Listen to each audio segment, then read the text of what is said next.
no kwitabira cyangwa se kwitabira amasengesho se cyangwa yo gusenga wiyirije ubusa na deliverance kugira ngo usubize igitero inyuma kandi ugitore ku mudayimoni ugumereye nabi kandi utangire utangaza ubuzima bushya ugarura icyubahiro cyawe. These concepts are based on the special spiritual and metaphysical belief rather than mainstream scientific and biological point of view.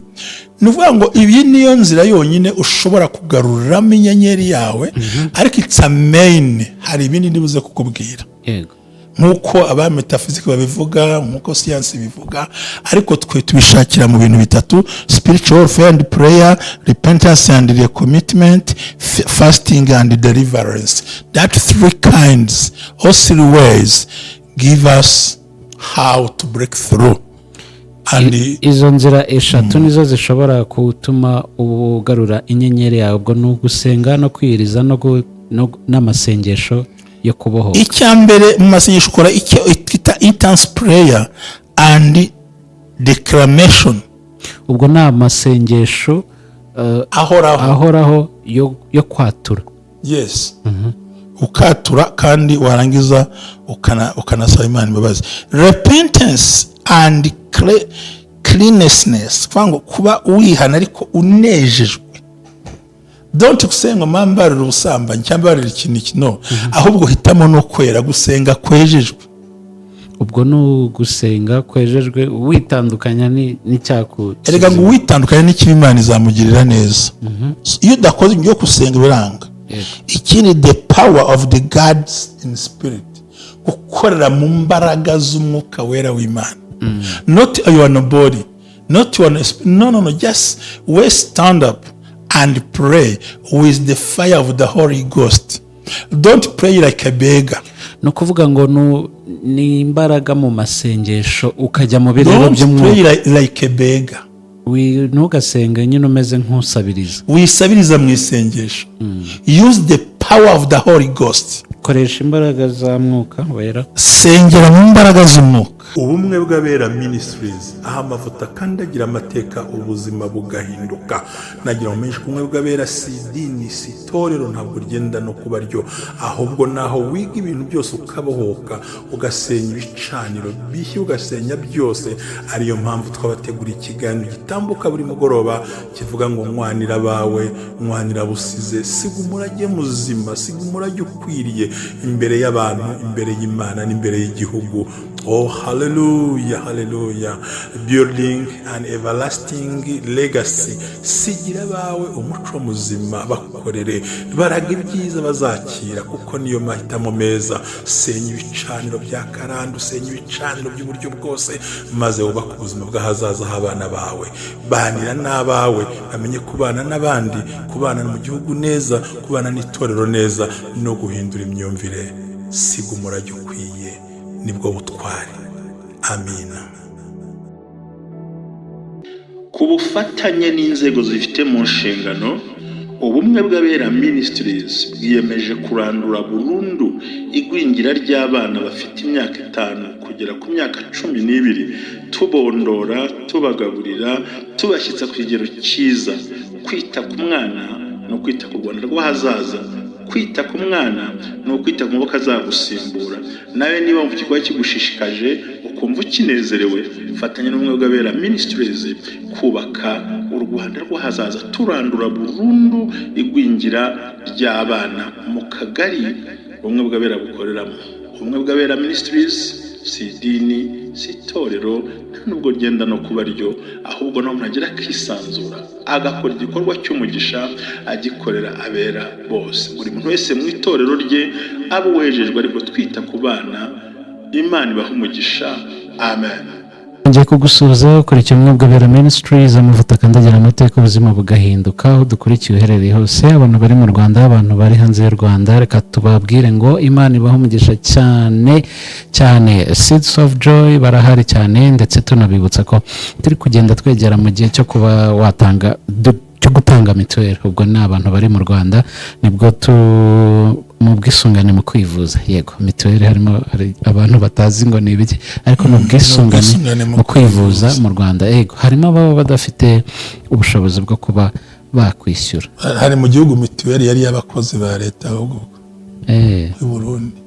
Okay. Iyo batabyumva neza arakoze kubasobanurira. Maze turagarutse n'ubundi mu kiganiro cy'umugoroba, Build an Everlasting Legacy cyangwa se nkwanira bawe. Yego, mushumba wiriwe neza? Nyaniriwe neza, ndashima Imana kandi numva Uwiteka ari mu ruhande rwanjye nkuko ari mu ruhande rwawe. Nta mpamvu yo gutinya, twamaze bisi tubabwira inyenyeri. Today ni how can recover and restore your star. Uburyo inyenyeri yawe yibwe yagarurwa cyangwa se niyazimye ikongera igakora mu buryo bwa mbere bukwiriye. Hari ibintu tugomba gutekereza. Although a star can be demanded, it is often believed in this context that can be recovered. Nta nyenyeri itagarurwa, ariko ni muri izi context ngiye kubwira.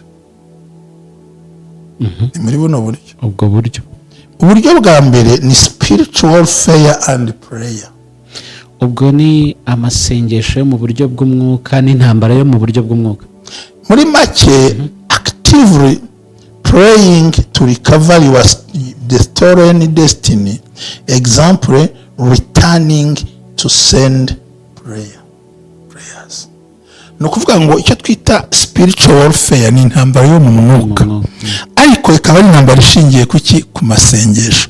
Harimo fasting, kwiyiriza, harimo gusenga ukijijwe, wowe ugafastinga kuko bayibisha amayeri y'ubupagani, ariko ntabwo bashobora kunesha umwuka w'Imana uri muri wowe. No kuvuga ngo nubwo baba barayibye bayiba kuko bakunyura muri humye. Ariko imaze kumenya mu cyo kita intambara y'umwuka mu gusenga no mu kwiyiriza no mu kwinginga Imana, bigakora. Icya kabiri, repentance and recommitment. Kwihana ndetse no kwiyemeza. Good, wonderful. So no kuvuga ngo iyo udafite ikintu, turning away from sinful action, repentance that gave the legal access to the thief. No kuvuga ngo ni ukwihana ndetse ukareka ukajya kure y'icyaha, kuko icyaha gituma ibyo ngibyo nyine bibona link yo kugera ku muntu. Urabona link. Yego, ibintu yabyumve ni repentance and commitment. Fasting and deliverance. Fasting and deliverance, kwiriza no kubohoka. So no kuvuga ngo attending deliverance services to break the spiritual cage and reclaim to lose the lose of your glory. No kwitabira cyangwa se kwitabira amasengesho se cyangwa yo gusenga wiyirije ubusa na deliverance kugira ngo usubize igitero inyuma kandi ugabe igitero ku mudayimoni ugumereye nabi, kandi utangire utangaza ubuzima bushya ugarura icyubahiro cyawe. These concepts are based on the special spiritual and metaphysical belief rather than mainstream scientific and biological point of view.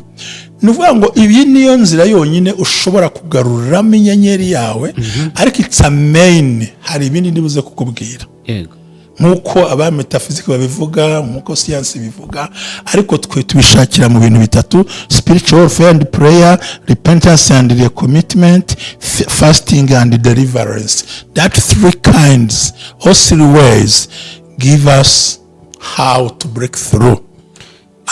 Izo nzira eshatu nizo zishobora gutuma ugarura inyenyeri yawe, ubwo ni ugusenga no kwiyiriza n'amasengesho yo kubohoka. Icya mbere mu masengesho ukora icyo twita intense prayer and declamation. Ubwo ni amasengesho ahoraho yo kwatura. Yes. Ukatura kandi warangiza ukanasaba Imana imbabazi. Repentance and cleanness, kwango kuba wihana ariko unejejwe. Don't kusenga mambarira ubusambanyi cyangwa barira ikintu kino, ahubwo hitamo no kwera, gusenga kwejejwe. ubwo no gusenga kwejejwe witandukanya n'icyaku erega ngo witandukanya n'ikibi Imana izamugirira neza. Iyo udakoze ibyo gusenga biranga. Ikindi the power of the gods in spirit, gukorera mu mbaraga z'umwuka wera w'Imana. Not your body, not your no, just we stand up and pray with the fire of the Holy Ghost. Don't pray like a beggar. No kuvuga ngo ni imbaraga mu masengesho ukajya mu birero by'umwuka. Don't pray like a beggar. Ntugasenga nyine umeze nk'usabiriza. Wisabiriza mu isengesho. Use the power of the Holy Ghost. Koresha imbaraga za mwuka wera. Sengera mu mbaraga z'umwuka. Twikira mu mbaraga z'umwuka. Hondera mu mbaraga z'umwuka. Injira mu birere mu mbaraga z'umwuka. Not a beggar, but then you can pray like a man of God knows how to demolish, to paralyze the plan of evil. No kuvuga ngo no gusenga nk'uwasobanukiye Imana, ushiririza, utwika ndetse uvunagura imigambi, gatera paraliza abadayimoni bose. Ariko in order to recover your star, urimo uragarura. There is some people in this world, they say, Mungu wangu mana, okay, God help me, you know me, I am a child of you, what can I do? The people stole my things, I don't have food, no clothes. Like, no.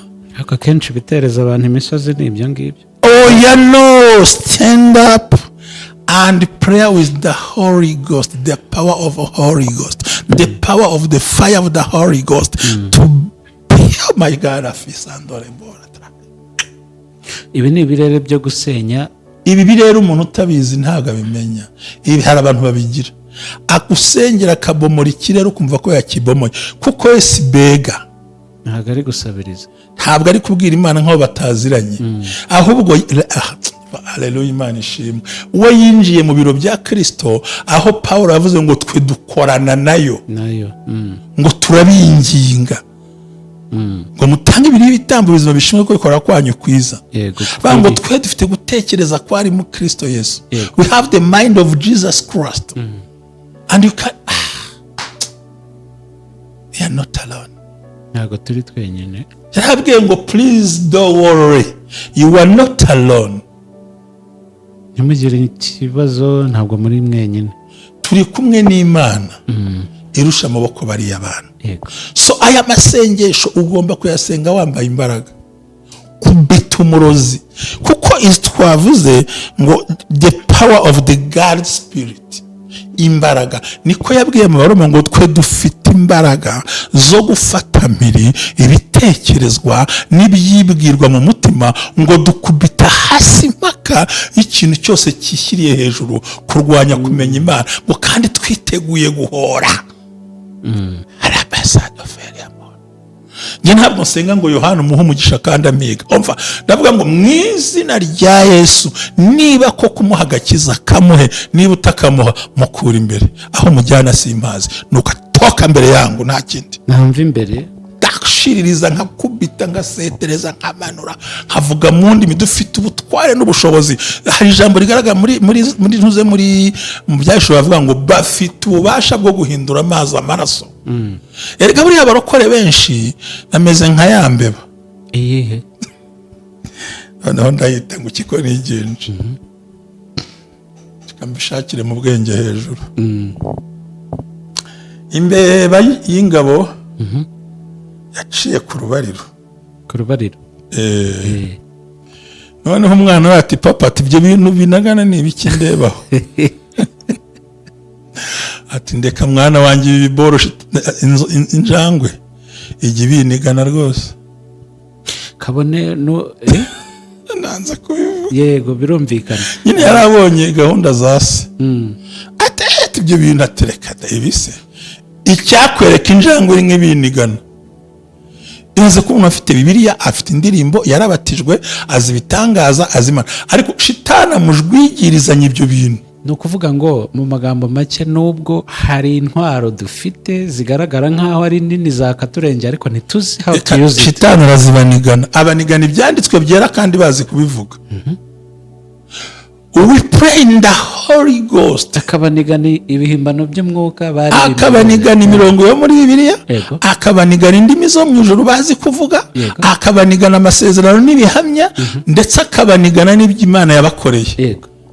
Iyo mbebe tereka mwana wanjye bireka ati ibintu ubona binagana cyakwereka injanga iri kubinjwiburana. Ubunini bwabyo ntacyo buvuze. Usanga umuntu so we pray in the power of the God's Spirit. Dusengera mu mwuka w'Imana kuko we never gutsinda imbaraga za Satani, kuko nabakoresha umwuka wa Satani. Aho yavuze ngo ntiturwana n'abantu, turwana n'imyuka mibi y'ahantu ho mu kirere. The municipalities n'abanyabushobozi bafite ubutware bwo guhangana natwe. So natwe tugomba kubarwanya duhagaze mu mbaraga zo mu musaraba. Zimwe yabwiye abakorisayi ngo twebwe nta kintu kidutera imbaraga, nuko urwandiko rw'imihango rwaturegaga yarubambye ku musaraba rukuzaho twebwe, ngo kugira ngo yivuge hejuru y'abatware ntirangira duhereza ubushobozi. Amen. Aha rero iyo utahasengera ngo winjire nta kitakurira uko cyabona kose. Kabone nubwo waba winjira mu nzu y'Imana se. Ushaka uburi pastor ese ntibabanigana amazi akagenda cyamunara. Ntibabanigana divorce zikaza. Kandi afite imbaraga z'iki z'Imana. Ariko kibazo Yesu ahagaze ku musaraba hejuru yarambuye ibiganza ati aravuga ngo uri mu biro bya meya yananirwa, uri kwa gitifu yananirwa, uri mu nzu ikomeye yananirwa, wavuka mu bakire ukananirwa, aravuga ngo ariko mwese abarushya n'abaremerewe musange ndabaruhura. Amanitse amaboko mu kirere hahandi abadayimoni badutegera. Iyo ugeze kuri urwo rwego the win for urakubita muroza gasara.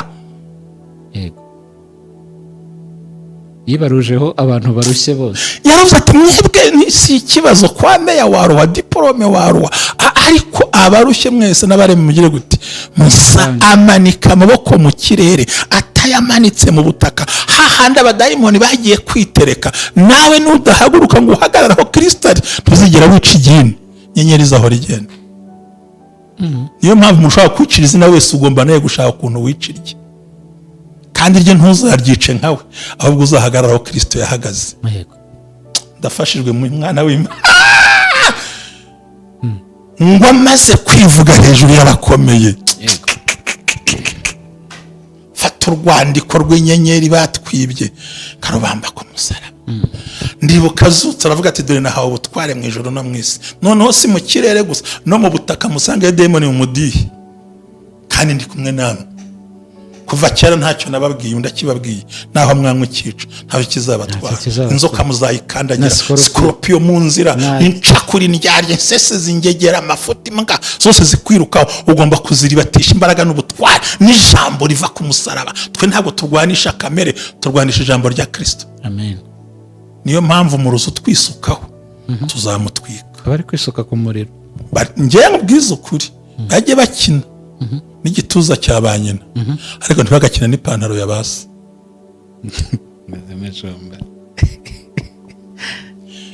Icyakane tugomba kugira spirit of separation, umwuka wo kwitandukanya. Why? The spirit of separation. Igihe ubana n'umunyangeso mbi acana naye. Ugihe ubana n'umuryo w'amafaranga reka ingegera ku ruhande. Ugihe ubana n'umuntu utagira ukuri mu buzima bwe w'incakura, shyira ku ruhande. Ugihe ubana n'umuntu ushaka kurya ibyawe bye ntabizane, shyira ku ruhande. Umuntu mubana ugasanga arashaka kubuza impamvu yo gusenga, shyira ku ruhande. Umuntu kubuza umurimo w'Imana waguheshaga umugisha, shyira ku ruhande. The spirit of separation. Aho kugira ngo mpore mbabajwe nawe, nzakuvaho nawe kubabara. Aho nubikora inyenyeri zagaruka. Ndimo ndabwiriza ariko buriya nafashijwe, ariko buriya nanjye ndigufasha foba yawe ibintu iyi spirit of separation niyo umuntu ashaka gusora mu ngeso mbi igizayo. Ariko cyane cyane ngiye kumeshoninga akantu gakomeye. Umuntu wese ushaka guhagarika icyo wahuriragaho n'Imana, ubwo n'ubusabane bwawe n'Imana, icyo mwahuriragaho n'Imana. Buri uzi ko tudahuzwa na kimwe ku Mana. Buri wese afite akantu baziranyeho n'Imana ye. Shobora kuba ntanga ntasenga, shobora kuba asenga cyane ntatanga, ikaba izi ko nyirwanira ishyaka, ikaba ifite akantu inziho, ikavuga ati umva ibindi mubivuge, ariko umuntu witwa Jerry kuri iyo ngingo ntashobora, ntiyanetereza. Ibaze yavuga ati nka Yobu wanjye ndamuzi ntiyanyihakana kamwihakana, burya yari kujya hehe? Hari akantu Imana inziho kanjye. Rero umuntu wese ushobora guhagarika ikintu uhuriyeho n'Imana, uwo nguwo uzamugendere kure. Ikindi cya mbere, prophetic action, ubwo ni ibikorwa bya gihanuzi. Gabura, ambika, fasha, igisha urema, igisha ukomeza, igisha waturira abantu ibyiza, ariko ntubabeshyere ngo Imana yagize gute, yavuze itavuze. Uvuga uti kubwo kumva nkukunda hari ikintu ngusabiye, umenye icyo bita seeds of joy, umenye kubiba, umenye imbuto, umenye ituro. Muri make ugira ibikorwa biri prophetic. Nugaburira umuntu Imana ntizaguteza inzara, nufasha umuntu ntabwo Imana izakureka, izahora ikubaka kuko ufite ubuzima bwa gihanuzi muri wowe. Nyabuneka ntukarare nta muntu ugiriye neza, kibe ikimenyetso cya gihanuzi. Amafaranga wumva utatanga, hari ukeneye ari munsi yayo. Hari uwabona 5 akabonye mitu y'ibishyimbo, akarara himbaza Imana. Icyo ufite n'igifitiye akamaro, udafite si cyawe. So the prophetic action, muri aya macaca atazi iby'Imana abihimba ukundi ibikorwa bya gihanuzi. Ugomba kuvuga utari ko nifuza, nk'ubugiye nifuza kujya muri vacances. Dushaka kubwira ko ndarwaye pe, ndifuza kujya muri vacances. Kandi njye ntabwo nshaka gutega indege, ariko nayo nyibonye nahaguruka. Ariko burya ushaka kugenda na bisi? Oya, na bisi ntabwo ngendera, imodoka zirahari. Ndashaka kujya muri vacances. Ubu ngubu ejo nzakora igikorwa cya gihanuzi. Ejo udufaranga duke ngiye kubiba mu bantu bamaze iminsi batongana, mbohereze kujya kuruhuka kandi babana bagende bicare babisubiremo baganire. Ngende mbageze aho nshaka kubatwara, mbishyurire hoteli, mbishyurire ibyo kurya, babwiye nti ngaho nimuganire, nta mwana usakuza, nta kibasakuriza, hanyuma muruhuke. Ngenda ngiye bahene ati Kibagara ntabwo nzabajyana kure, nzabasaba kumarayo iminsi 2 gusa. Ntabwo ari shamuri henze, ubwo simbibye. Ubu nibambibira nk'indege, nko numva nifuza kwigira nka Kenya, nshaka kwifuza kwigira nka Ethiopia, Zanzibar kuri ntago nkunda amazi. Nkunda amazi y'i Kigali, amazi yo ku nyanja hariya mfite uko mbizi muri nge. Fazari najya kuri pisine nkicara hejuru, ntabwo wanjyana ku kiyaga ntamaze igihe, ntazagaruka gusengeraho buri gihe jamais. Ni bibi. N'umunsi nagiye kuruka Igisenyi namaze iminsi 2 masengera, nkaza ngasenga ngasubirayo, nkaza ngasenga. Kubera hari abaje bambaye ubusa, hari abasambanira nijoro, hari avuga ibintu, hari abati ibintu mu mazi barahavugira. Nawe rero gende nguje kurwana utazi, ngomba kubanza nga clearinga kiriya kibuga. None nzasubira Zanzibar ryari jewe. Ubwo imbaraga uhasanze zirago abarokore bahagiye bagarutse ntibagwa, ahubwo bagusha amazuru. Ndenge nkubwira ibintu. Icyo mbwira rata, ugomba no kubukinga icyumba uzararamuka kimarana iminsi 2 warakishyuye kandi utarajyayo, kugira ngo hatagira dayimoni mu kabiri, kuko ashobora kuraramo ingegera. Nkunze kwigira mu byumba bya Panekoti y'abarokore, ariko numva ngiye nshaka kwigira muri Kenya. So ushye twita prophetic, nuvuga ngo niba ushaka kugura imodoka, gira abantu hamatike y'abanyeshuri. Niba ushaka abana batsinda amasomo, hano hari abantu bamaze kuba 5 bashima Imana. Namubwiye umwana atsindwa ntigira abana wishyurira, barambwira ngo bazanye amanota. Haro twagiye mu magura keke. Niba ushaka gukora ikintu ukora, the prophetic action ni ibintu biri mu matorero yamaze kumenya ukuri kw'ijambo ry'Imana. So rero Imana iguhe umugisha kandi Imana ikugire neza. Prophetic action igira imbaraga. Hari uwo nabwiye ntashaka kuburana urubanza, fasha urabuze uko atanga ikirego, aragikora. Kuko ushobora no kutazamutwara Igisenyi. Oya, kubera ko ari kurenza bashyira hafi ahangaha, nabwo ari kure, ariko nahateguye kandi heza, nta nibanga nigashora nzabajyana. Si byiza. Harahenzemo gake, ariko nibura amara iminsi baganira, nta nyoni, nta mwana, nta ki, nibura bibuke. Nzabaririmbira ngo urya munsi mwateretanagaho, barufite urukundo, n'urw'ubu buryarya nzabaririmbira turirimba ubundi mite nifatira imodoka ntahe ariko nkoze seeds of joy and prophetic action iyo ishobora kuzana inyenyeri yawe. God bless you so much. Bless you.